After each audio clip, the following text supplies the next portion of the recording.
Today is March 30th, 2022. My name is Rob Carr with Kalamazoo Right to Life, and this is Pro-Life Week. Well, today's program is substantially different from a normal format. I'm here with my friend Chris Gast, who is the Education Coordinator with Right to Life in Michigan. And we're going to be talking today about this pro-abortion petition drive that I've mentioned before. And Chris is far more knowledgeable about it than I am. So we brought him in here to discuss this, and got a few prepared questions, and we'll see how much he knows about this topic. Okay. And my first question, just a general one. Chris, what is the current status of abortion law in the state of Michigan? Well, it would surprise people to learn that abortion currently in Michigan is illegal. The only exception is to save the life of the mother. And that has been law in the state of Michigan since 1846. That law was last updated in 1931. The crime itself is the same. It's just the penalty was increased. It applies to abortionists. So the penalty is increased for abortionists, and that's been the law through the entire state, pretty much almost since the beginning of our statehood. And when the Supreme Court decided the case Roe versus Wade in 1973, that means we can't enforce our law, but our own Michigan Supreme Court and legal precedent has said that our law still exists and it could still even be applied in some certain circumstances. It was last used just a couple of years ago in a case involving a forced abortion, and then in 2001 with an illegal late-term abortion. Okay. I think I remember hearing once before or reading that Michigan has the oldest law banning capital punishment. Yes. In the English-speaking world. We do. I think it goes back to like in the 1840s, 1830s. I think it goes back to 1846. So it's the same year. I mean, so. Michigan has been a pro-life state since pre-Civil War period. Right. That's amazing. It really is. It's a credit to our citizens and our legislatures from the 1840s. A lot of foresight, yeah. So what happened in January to change this dynamic? Well, the Supreme Court is hearing the case Dobbs versus Jackson Women's Healthcare out of Mississippi, and that case involves Mississippi's ban on abortions after 15 weeks of pregnancy. And the oral arguments for that case were December, and they went very, very poorly for the abortion side. And so what they did in January is they organized a petition drive, and what they want to do in Michigan, this is Planned Parenthood and the ACLU, they want to pass an amendment to put abortion, and a host of other things as well, into the Michigan Constitution, so that when Roe versus Wade is overturned, rather than Michigan's old law, current law, being fully enforceable, our law will have been wiped off the books in November if they're successful, and the amendment says, it's a free-for-all for abortion. All of our other pro-life laws we've passed since 1973 will be gone. So they want to do basically what has happened in California, New York, where if Roe's overturned, automatically that pro-abortion law is on the books, and there's nothing we can do about it. Right, except they're going even further because it's not a state law, it'll be in our state constitution, and because of the really poor wording they've put into it, it would impact dozens of other state laws that have nothing to do with abortion. Okay, before we get into the nuts and bolts of the actual petition, I've been hearing stories about the fact that there have been some bumps in the road for the pro-abortion referendum people or the petition drive people, that they're not getting good traction. So what's the problem with their timetable?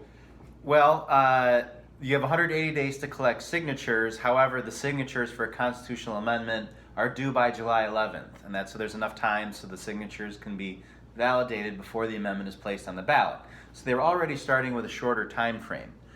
Their late start in January, they took a petition that they wanted the Board of Canvassers to pre-approve, which is the intelligent way. Mm-hmm. That's when Right Side of Michigan is on petition drives, we get it pre-approved, so we know there's not going to be any problems down the road. Well, their first petition that they brought was rejected. because of a union logo on it, that the typeface in the union logo didn't meet the requirements set forth in state law. So they had to go back to the drawing board. However, very unwisely, they began collecting signatures on a newer version of the petition on March 6th. They still wanted to go back to the Board of Canvassers to get that petition approved.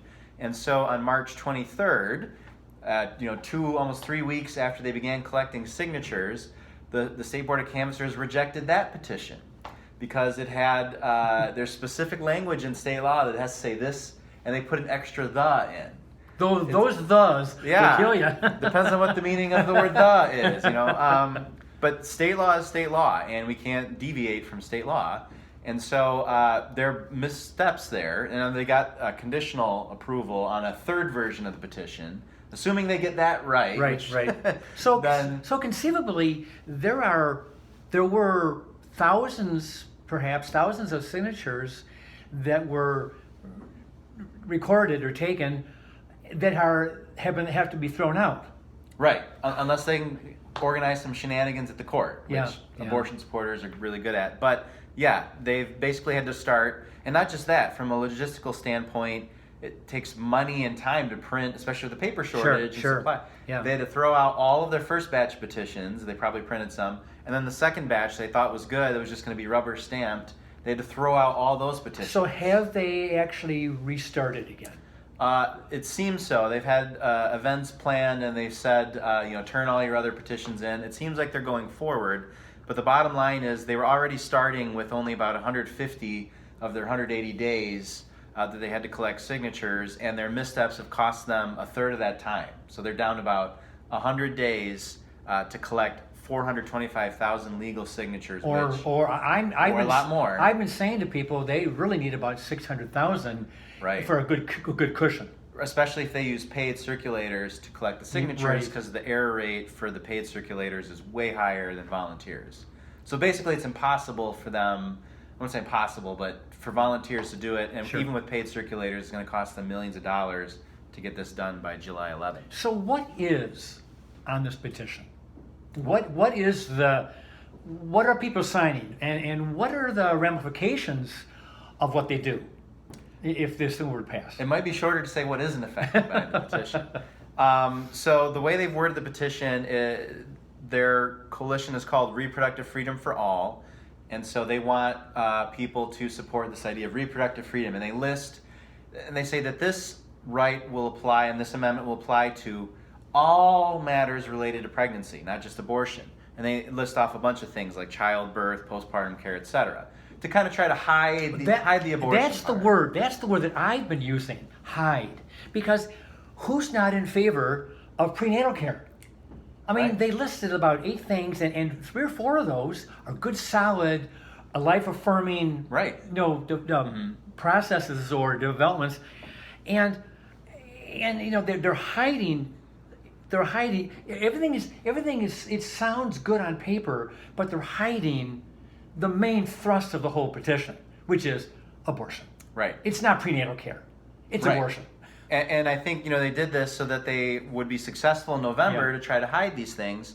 But the problem is when you put these talking points into it, and you're creating an amendment that's going to impact everything related to pregnancy, it's really bad. So just the one key section of all of the bad sections of it is, the state can't pass any law or regulation that infringes on this reproductive freedom that applies to all of pregnancy unless it is for a compelling state interest. And in the amendment, they define compelling state interest in such a way that there's like 3 obstacles to laws, and the biggest obstacle is it can't infringe on a woman's an individual's autonomous decision making.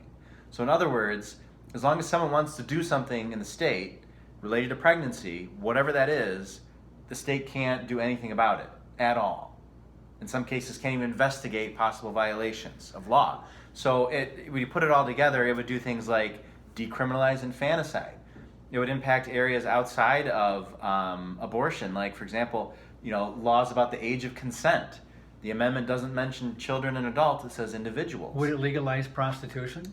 I think it would, because sex is related to pregnancy. Yep. And prostitution is sex, and if people are engaging in it voluntarily, then they have a autonomous decision-making right, and the state can't do anything to infringe on that right.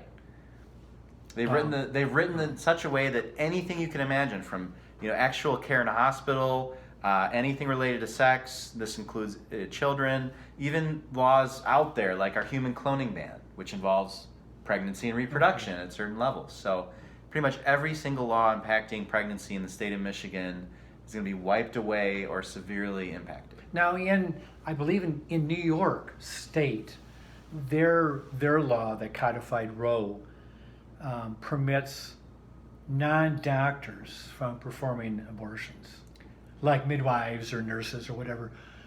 Is there anything in this petition that would do that? Yeah, and not just that. In some of these states, they're passing laws to say nurses or midwives can perform abortions. This state says you can't, or this amendment says you can't penalize anybody helping a person exercise their reproductive freedom. Anybody? So, anybody. So just to use an example out of Philadelphia with Kermit Gosnell, he had the teens working in his facility helping perform the abortions, completely unqualified. And if this amendment passes in Michigan, you can't do anything to address that. Can't even investigate. It's ironic because back when abortion reform was just getting some momentum back in the late 60s, the argument was, at least one of the arguments was, you've got all these illegal abortionists who are performing unsafe procedures on unsuspecting women. We need to legalize abortion and take it out of the hands of unqualified people and let certified doctors perform abortions in clinical settings. It was all about protecting women's health by having doctors, physicians do the procedure. Well, now here we are 50 years later, and now they want anybody to do it. The back alley never left, and now we're doubling down. Yes. And the reason they're doing that is there's just not enough abortionists out there to satisfy the demands. Even though abortions are declining, people don't want to provide abortions, and so they got to open it up to everybody, and the way they're doing it just goes even beyond what New York or California is doing. So if they got their signatures, and it goes before the voters as a referendum, and it were, God help us, if it were to pass, what kinds of laws that are on the books right now that were passed with the great influence of Right to Life in Michigan, what would we be losing? Everything. Pretty much everything. So 50 every law in 50 partial years. birth abortion. Partial birth abortion ban gone. State funding for abortions. Yep. Parental consent. Gone. Clinic regulations. Gone. Everything. Ultrasound laws gone. Everything. Coercive screening for coercive abortions gone. Okay. Everything. Conscience clause. Conscience protections all gone. Wow. Because you can't discriminate against this reproductive right, and every law has to be for the benefit of the health of the individual and conscious rights. This is a very, very dangerous piece of legislation. Well, it's not legislation, it's a referendum. Dangerous. It's the most dangerous and irresponsible piece of legalese I've ever seen. Yeah. So what can we do? What can my listeners, what can we do to stop this thing? Well, don't sign it, first of all. Don't sign their petitions. Start talking about it now. If they don't get enough signatures, then we don't have to worry about it in November. If they do get enough signatures, then it's worded in such a way that it's very confusing. Some people might even read the summary and think it's actually includes a late-term abortion ban. And so, educating people and talking to people about it's going to be the most important thing. And I'll just say real quick that the media has been totally ignoring it. I don't know if it's because of the missteps that the other side has made that are just frankly embarrassing, but it's not going to be in their interest for people to think too hard about it. And that's our mission, is going to be explaining what this is really going to do. Okay. Is there a possibility, I mean, I'm a little off script here, is there a possibility that if this were to pass, there could be a court challenge? Could the Michigan Supreme Court step in and perhaps overturn the will of the people? I mean, I don't see how. They're supposed to abide by the Constitution, and once you If put this this is in the in- Constitution, we're all stuck with it. Okay. So, like I said in the previous two sessions or programs I had, don't sign that petition. Don't sign it. It is a very dangerous thing. Chris Gast, I really appreciate you coming in, and explaining this. I know it's kind of complicated, and like we said before, they've masked a lot of what they really want to do. They really want to codify Roe v. Wade, legalize abortion up to viability.